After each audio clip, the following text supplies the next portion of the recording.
নমস্কার বন্ধুরা, তৈরি করছি পটল দিয়ে আজকে মিষ্টি। ভেতরে পুর দেব খোয়া ক্ষীর। তার জন্য প্রথমে একটু ফুড কালার দিয়ে পটলটাকে সিদ্ধ করে নিচ্ছি।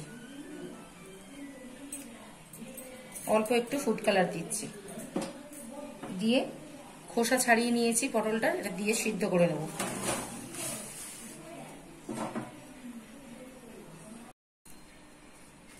আমি পটলটাকে অর্ধেক সেদ্ধ করেছি, পুরো সেদ্ধ করিনি। এইবার আমি এই নরম হয়ে গেছে, এবার এইখান থেকে মধ্যিখান দিয়ে একটা ছুরি দিয়ে হোক, আর আমি এই পিলারের মাথাটা দিয়ে আমি এইখানটা ফাঁক করে নিয়ে এর ভেতর থেকে এই দানাগুলোকে বের করে দেব। ঠিক এইভাবে দানাগুলোকে, পুরো দানাগুলো এইভাবে আমি সব বের করে নেব।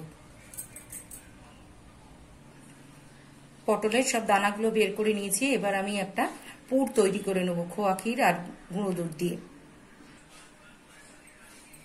এই খোয়া ক্ষীরটা আমি গ্রেট করে নিচ্ছি প্রথমে।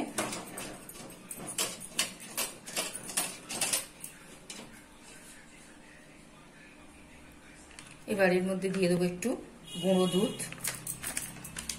আর দেবো অল্প একটু চিনি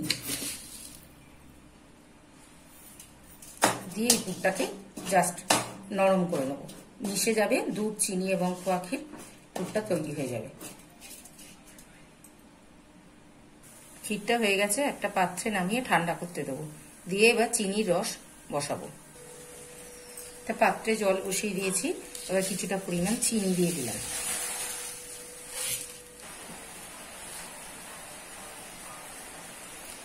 এবার এর মধ্যে আমি পটলগুলোকে দিয়ে দেবো।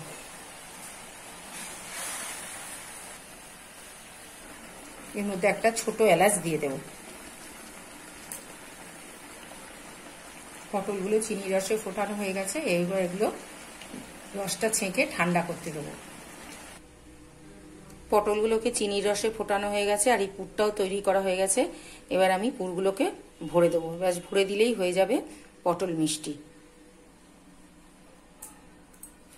পটলের পেটটা ফাঁকা করে নিয়েছিলাম, এবার ক্ষীর দিয়ে এটাকে ভরে দেবো।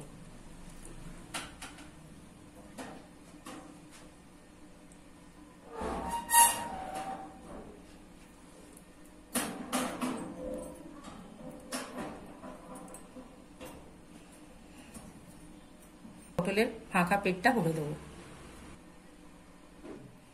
তৈরি হয়ে গেছে পটল মিষ্টি।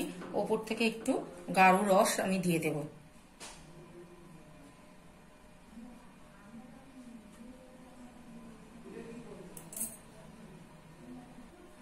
আর একটু গুঁড়ো দুধ ছড়িয়ে দেব।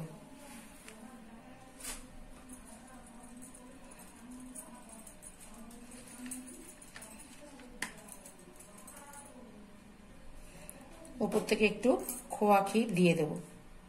এটা অপশনাল, দিতেও পারেন নাও দিতে পারেন।